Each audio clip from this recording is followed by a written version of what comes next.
Movie के start में हम मन्नू रंधावा को हॉस्पिटल में देखते हैं, जहां पर उसे ड्रिप लगी होती है। वो हॉस्पिटल के स्टाफ को चकमा देकर वहां से भाग जाती है। वो वहां से भागकर एजेंट के पास जाती है। उससे वो कहती है कि मेरा इंडिया का वीजा अभी तक क्यों नहीं आया। एजेंट कहता है कि तुम्हारा केस डिफरेंट है, इसके लिए तुम्हें पहले पाकिस्तान, ईरान या किसी और देश में जाना होगा। फिर वो वहां से गुलाटी को फोन करती है। हमारे मेन कैरेक्टर हार्डी यानी कि SRK, जो कि रेस में हिस्सा ले रहे होते हैं और रेस को विन करने वाले होते हैं, कि गुलाटी माइक में जाकर कहता है हार्डी, मन्नू का फोन आया है। वो रेस को छोड़कर वहां आके मन्नू से बात करने लगता है। मन्नू से कहती है कि 21 तारीख को दुबई में आकर मिलो, और वो कहती है कि मुझसे एक कांड हो गया है। मन्नू फिर एजेंट से कहती है कि 3 लोगों का दुबई का वीजा लगवाओ। एजेंट कहता है कि 3 लोगों का। वो बल्ली और बग्गू के पास जाती है और उनसे कहती है कि मैं तो इंडिया वापस जा रही हूँ, क्या तुम्हें मेरे साथ चलना है। बग्गू भी अपने मैनेजर के मुंह पर पोछा मार देता है, क्योंकि उसके मैनेजर ने उसको वीडियो बनाकर यादें इकट्ठी करने से रोका था। फिर वो दुबई के लिए निकलते हैं। मन्नू उन्हें बताती है कि शायद हार्डी वहां ना आए। वो कहता है कि मैंने अपनी दुकान बेच दी है। बग्गू कहता है कि मैंने अपने मैनेजर के मुंह पर पोछा मार दिया है। मन्नू कहती है कि मैंने उसे बताया है कि मैंने कोई लफड़ा कर दिया है, जिस पर वो कहते हैं फिर तो हार्डी पक्का आएगा। फिर मूवी फ्लैशबैक में 1995 पर चली जाती है, जब मन्नू, बल्ली और बग्गू तीनों लंदन आना चाहते थे। वो तीनों अपनी प्रॉब्लम के चलते लंदन आना चाहते थे। बग्गू की प्रॉब्लम ये थी कि उसकी माँ एक कंपनी में सिक्योरिटी का काम करती थी। वो अपनी सिक्योरिटी का यूनिफॉर्म पहनकर जब जाती तो गांव के बुड्ढे उसे ताड़ते थे। बल्ली का प्रॉब्लम ये था कि उसकी माँ सारा दिन मशीन चलाती थी ताकि उनके घर का सारा कामकाज चल सके। वो 1 मिनट के लिए भी मशीन को नहीं रोकती थी, जिसलिए बल्ली चाहता था कि वो लंदन जाए और पैसे कमाकर अपनी माँ को भेजे। उस गाँव में जो भी कोई लंदन जाता तो वो अपने घर पर सीमेंट का जहाज बनाकर रखते थे। वो तीनों फिर एक एजेंट के पास जाते हैं और कहते हैं कि हम तीनों लंदन जाना चाहते हैं। एजेंट उनसे उनकी क्वालिफिकेशन पूछता है तो वो बताते हैं कि हमारी कोई क्वालिफिकेशन नहीं। वो बल्ली को एक फोटो दिखाता है और कहता है कि ये कैथरीन है और तुम्हें इससे शादी करनी होगी। ये तुम्हें बहुत थोड़े पैसों में बाहर अपने साथ ले जाएगी और तुम्हें वहाँ की नेशनैलिटी भी मिल जाएगी। वो मन्नू से कहता है कि मैं तुम्हें इंडियन टीम के साथ एज अ रेसलर भेज दूंगा, इसलिए तुम्हें पहलवानी के कुछ दाव सीखने होंगे। और बग्गू से कहता है कि तुम्हें एज अ डॉक्टर मैं बाहर भेज दूंगा और तुम तीनों का 5-5 लाख लगेगा, जिस पर वो कहती हैं कि थोड़ा कम कर लो। मैनेजर कहता है कि कितना? वो कहती है 5। कहता है कि 5,000 कम कर दूं? तो वो कहती है नहीं, 5,000 कर दो। एजेंट उन्हें अपने ऑफिस से भगा देता है। जब वो बाहर होते हैं तो मैनेजर पूछता है कि तुम सच में कितना कर सकते हो? मन्नू से कहती है कि 1.5 लाख, जिस पर एजेंट कहता है कि ठीक है, तुम अपनी अपनी तैयारी शुरू करो। फिर हमारे मूवी के मेन कैरेक्टर SRK को एज अ हार्डी दिखाया जाता है, जो कि ट्रेन से उतर रहे होते हैं। उनकी एक सिख के साथ टक्कर होती है और उनकी मिठाइयां नीचे गिर जाती हैं। उधर दूसरी तरफ नेशनल एंथम शुरू हो जाता है, जिसके चलते वो दोनों सीधे खड़े हो जाते हैं। ट्रेन से एक आदमी आकर उनकी मिठाइयां उठाकर ले जाता है। हार्डी एक ढाबे पर जाकर बैठ जाता है, जहां पर मन्नू काम करती थी। उसी ढाबे में बल्ली और बग्गू बैठे थे। जब होटल का मालिक आता है तो वो कहता है कि तुम दोनों उठो यहाँ से। मन्नू से कहता है कि तुमने इन्हें यहाँ पर बैठने क्यों दिया? वो कहती है कि ये मेरे दोस्त हैं। वो कहता है कि ये फिर मुफ्त का माल खाने आए हैं। मन्नू कहती है कि मैंने इनके पैसे अपनी तरफ से दे दिए हैं। मालिक कहता है कि तुम्हें फिर भी इन्हें यहाँ से उठाना होगा, ये नौकरों की जगह नहीं। मन्नू को इस चीज का काफी बुरा लगता है और वो कहती है कि अब से मैं तुम्हारी नौकरी छोड़ रही हूँ। वो ढाबे पर जाकर बैठ जाती है और उससे कहती है कि अब तुम 3 लस्सी लेकर आओगे। ढाबे का मालिक काफी गुस्सा होता है और अंदर से जाकर एक डंडा उठाकर ले आता है। हार्डी जब ये देखता है तो वो जाकर उस आदमी को पटक देता है। मन्नू से कहती है कि क्या तुम मुझे पहलवानी सिखा दोगे? हार्डी कहता है कि मैं यहाँ एक आदमी को ढूंढने आया हूँ, जिसके हाथ पर एक चीते का टैटू बना हुआ है। मन्नू समझ जाती है, क्योंकि वो कोई और नहीं बल्कि मन्नू का भाई ही होता है। वो उसके घर जाकर उसके माता पिता को बताता है कि मैं पठानकोट से आया हूँ। उसका पिता जब ये सुनता है कि ये पठानकोट से आया है तो वो कहता है कि वहाँ पर तो हरियाल सिंह ढिल्लो रहता है, जो कि 1 नंबर का कमीना इंसान है। वो कोई और नहीं बल्कि हार्डी का पूरा नाम होता है। मन्नू का पिता कहता है कि उसे घुसपैठियों ने हाईवे पर गोली मार दी थी, मर जाता अगर उस दिन मेरा बेटा उसे ना बचाता। उसकी माँ कहती है कि मेरे बेटे का उस दिन एशियन गेम्स का सिलेक्शन था, वो सब कुछ छोड़कर उसकी जान बचाकर उसे हॉस्पिटल ले गया और अपना टेप रिकॉर्डर भी उसे दे दिया। हार्डी तब उसे बताता है कि वो कोई और नहीं बल्कि मैं ही था। 1 साल तक मेरा जबड़ा और मेरी कमर ठीक ना हो सकी, इसके चलते मैं इधर ना आ सका। वो उन्हें उसका टेप रिकॉर्डर भी देता है और पूछता है कि वो अब कहाँ है। वो बताते हैं कि जब वो पठानकोट से वापस आ रहा था तो रास्ते में उसका एक्सीडेंट हुआ और वो मर गया। मन्नू हार्डी को बताती है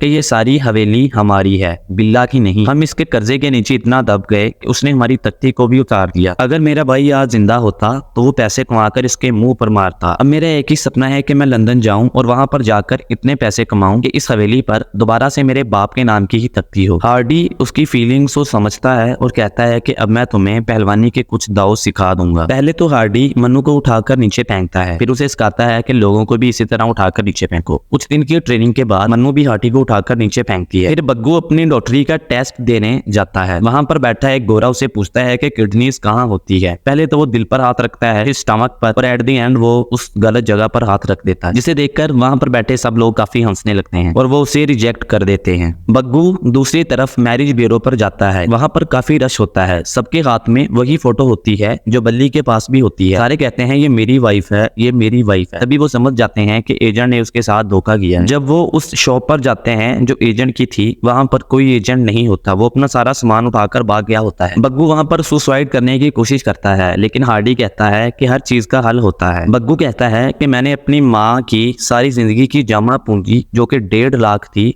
उस एजेंट को दे दिए। हार्डी कहता है कि हर मसले का हल मुमताज बेगम है। फिर हार्डी बग्गू के घर जाता है और उसकी माँ से जाकर कहता है कि आपका बेटा बग्गू हॉस्पिटल में एडमिट है। उसकी माँ पूछती है कि क्या हुआ। वो कहता है कि उसको एक अपने से दुगनी उम्र की लड़की मुमताज बेगम से प्यार हो गया था। जब वो शादी करने गया तो उसके 2 बच्चों ने उसकी अच्छी फैंटी लगाई, जिससे उसकी कमर की हड्डी टूट गई। तब वो उसकी माँ को बताता है कि वो 1.5 लाख भी उसके इलाज पर लग गए। उसकी माँ कहती है कि मेरा बेटा बचना चाहिए। उस 1.5 लाख की क्या औकात। वो ऊंची आवाज से पूछता है कि क्या आपको उस 1.5 लाख का कोई गम नहीं। तो उसकी माँ कहती है हाँ सच में। फिर बग्गू घर में दाखिल होता है। उसकी माँ उसे देखकर काफी खुश होती है। तब हार्डी उसे समझाता है कि एजेंट ने इनके साथ धोखा कर दिया, लेकिन शुक्र करेंगे आपका बेटा सही सलामत है। हार्डी कहता है कि तुम्हारा तरीका सही नहीं। मैंने उन घरों से पता किया है जिन घर के लड़के बाहर होते हैं। वो बताते हैं कि बाहर जाने का सबसे स्ट्रॉन्ग हल स्टडी वीजा है, इसलिए तुम्हें आइट्स शुरू करना होगा। फिर वो आइट्स की क्लासेस शुरू करते हैं। सर गुलाटी उन्हें इंग्लिश की तैयारी करवाते हैं, जहाँ पर एक और लड़का सुखी भी आइट्स की तैयारी कर रहा होता है। सुखी कहता है कि ये 800 सफ़ों की किताब है और हमारे पास सिर्फ 3 महीने हैं, जिस पर वो काफी गुस्सा होकर वहां से चला जाता है। हार्डी कहता है कि मैं इससे पूछकर रहूंगा कि इसके इतने गुस्से की वजह क्या है। सुखी कहता है कि मेरी शादी जस्सी के साथ फिक्स हो गई थी, लेकिन उसके बाप ने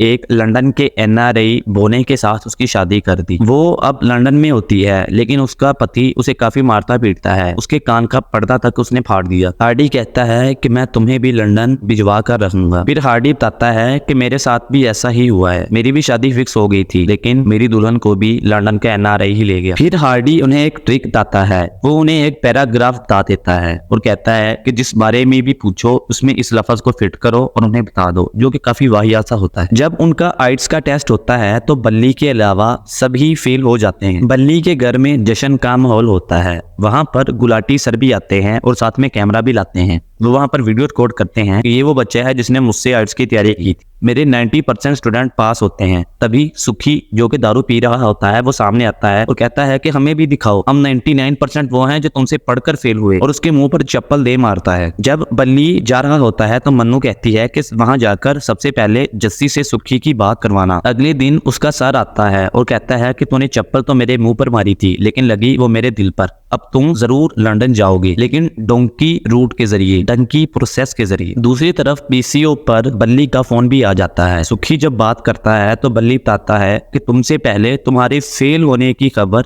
जस्सी तक पहुंच गई, जिसकी वजह से उसने आत्महत्या कर ली। जिसके चलते सुखी सदमे में पहुंच जाता है और वो भी आत्महत्या कर लेता है। जब सब लोग उसकी फ्यूनरल पर इकट्ठे होते हैं तो हार्डी कहता है कि अब किसी को भी खुदकुशी करने की कोई जरूरत नहीं, मैं तुम तीनों को लंदन जरूर भेजकर रहूंगा। वो वहां से अपना डंगी प्रोसेस शुरू करते हैं। उनके साथ 4-5 इंडियन और भी होते हैं। जब वो पाकिस्तान से गुजर रहे होते हैं तो जो उनका सप्लायर होता है वो कहता है कि अब नाव इससे आगे नहीं जा पाएगी। हार्डी कहता है कि हम वापस जाने के लिए नहीं आए। फिर वो मुंह में पाइप लेके पानी के नीचे से होते हुए चलते हैं। मन्नू के सामने से सांप गुजरता है, जिसके लिए वो डर जाती है और उसका पाइप उसके हाथ से निकल जाता है। वो पानी के ऊपर जाती है तो आर्मी ऑफिसर को लगता है कि पानी में कुछ गड़बड़ है। इसकी वजह से वो अंधाधुंध फायरिंग शुरू कर देता है, लेकिन फॉर्चुनेटली वो बच जाते हैं। अगले दिन जब वो पानी से बाहर निकलते हैं तो वो सिंध में होते हैं। फिर वो अफगानिस्तान से गुजरते हैं। वहां पर बमबारी से, गोलियों से बचते हुए वो ईरान के सहरा में पहुंच जाते हैं। वहां पर आर्मी के लोग उन्हें पकड़ लेते हैं। उनमें से 3 लोग वहां से भागने की कोशिश करते हैं तो जो कमांडर होता है वो स्नाइपर से उन तीनों को गोली मारकर मार देता है। हार्डी, मन्नू और बग्गू को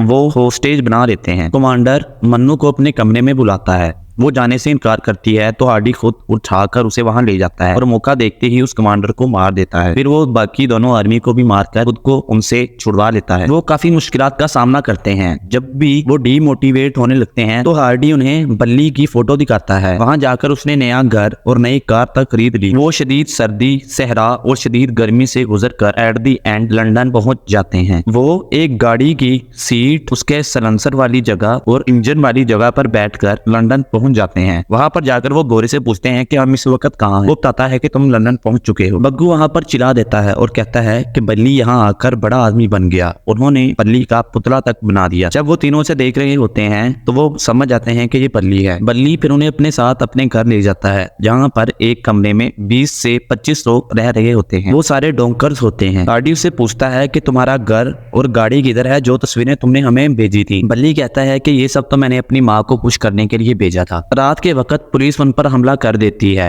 वो बचते बचाते एक कब्रिस्तान में रुक जाते हैं। अगले दिन हार्डी एक वकील को अपने साथ ले आता है और उससे पूछता है कि हम यहाँ कैसे लीगल हो सकते हैं। वकील उन्हें 3 तरीके बताता है। कहता है कि पहला तरीका तो ये है कि तुम असाइलम फाइल कर दो और कहो कि हमें हमारे देश में खतरा है, हमारे दोस्त को भी भारतीयों ने ही मारा है। हार्डी जो कि रिटायर्ड फौजी होता है वो कहता है कि ऐसा तो नहीं है। वो उन्हें दूसरा तरीका बताता है कि फिर तुम 1 मिलियन दे दो और कहो कि हम यहाँ बिजनेस स्टार्ट करना चाहते हैं। मन्नू कहती है कि अगर इतने पैसे हमारे पास होते तो हम लंदन ही आते। तीसरा तरीका वो बताता है और कहता है कि मन्नू तुम्हें उस पीछे बैठे आदमी से, जो कि एक भयानक सी शक्ल वाला था, उससे शादी करनी होगी और तुम यहाँ की पीआर हासिल कर लोगी। फिर तुम इन तीनों को भी पीआर दिलवा सकती हो। मन्नू उससे शादी के लिए मान जाती है। गोरों की शादी की एक परंपरा ये होती है कि शादी के बाद उन्हें किस करनी होती है। जब वो दोनों किस करने लगते हैं तो मन्नू खुद को रोक लेती है। वो जबरदस्ती किस करने की कोशिश करता है तो हार्डी उसकी आकर कूटर लगा देता है। वहां पर पुलिस आ जाती है और उन तीनों को जेल में बंद कर देती है। लायर उन्हें कहता है कि अब तुम असाइलम के जरिए ही यहाँ पर रह सकते हो। जब उन तीनों को कोर्ट में पेश किया जाता है तो जज हार्डी से पूछता है कि क्या तुम्हें तुम्हारे देश में खतरा है। हार्डी कहता है कि नहीं, मुझे मेरे देश में कोई खतरा नहीं। जज कहता है कि फिर तुम यहाँ क्यों आए हो। हार्डी कहता है कि मैं तो नहीं आना चाहता था, लेकिन मेरा दोस्त सुखी, जो कि एक दिन के लिए आना चाहता था और अपनी जस्सी को अपने साथ लेकर जाना चाहता था, उसको तुम्हारे देश ने वीजा नहीं दिया। फिर वो जज कहता है कि तुम्हारी वजह से हमारी नौकरियां भी खत्म होती हैं। हार्डी कहता है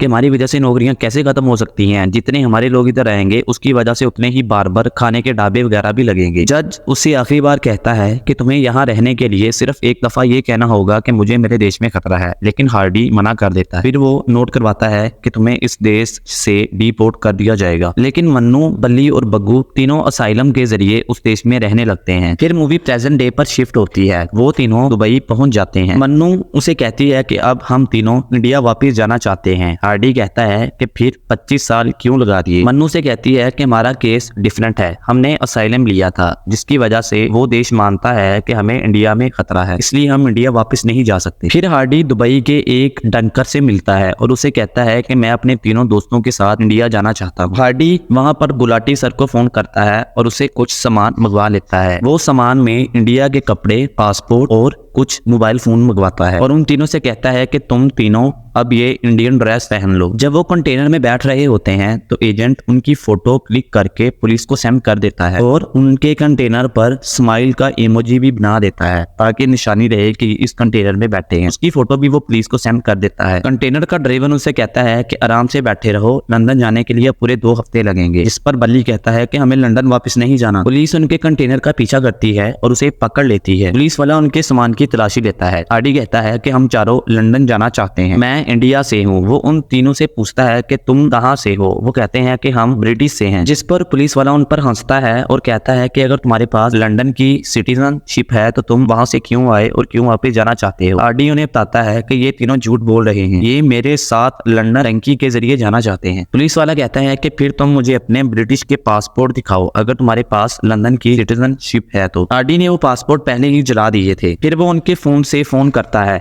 गुलाटी सर, जो कि इंडिया में काफी सारे फोन इकट्ठे कर बैठे होते हैं, उनमें से जिस फोन पर बेल आती है वो कहता है कि तुम क्या लंदन पहुंच चुके हो। जिस पर वो एजेंट उसकी ट्रांसलेशन करके पुलिस को बताता है कि ये तीनों डंकी लगाकर लंदन जाना चाह रहे हैं। पुलिस वाला उन्हें जेल में कैद कर लेता है और कोर्ट में पेश करता है। जज कहता है कि अब तुम चारों इंडिया डिपोर्ट हो गए। ये सब फोटो और स्माइल इमोजी वाला प्लान हार्डी का था, जो कि उसने अपने एजेंट के जरिए से पूरा करवाया। फिर दुबई की पुलिस उन्हें इंडिया डिपोर्ट कर देती है। इंडिया पहुंचकर रात को हार्डी मन्नू को प्रपोज करता है, लेकिन मन्नू उस वक्त तक मर गई होती है क्योंकि मन्नू को 4th स्टेज कैंसर था। इसी के साथ मूवी एंड होती है। ये मूवी एक सोशल मैसेज कन्वे करने के लिए होती है, जिसमें बताया जाता है कि बॉर्डर लोगों को कैद में रखते हैं। उम्मीद है कि आपको हमारी ये वीडियो अच्छी लगी होगी। अगर पसंद आई है तो वीडियो को लाइक करें, चैनल को सब्सक्राइब करें और कमेंट बॉक्स में अपनी राय के इज़हार जरूर करें।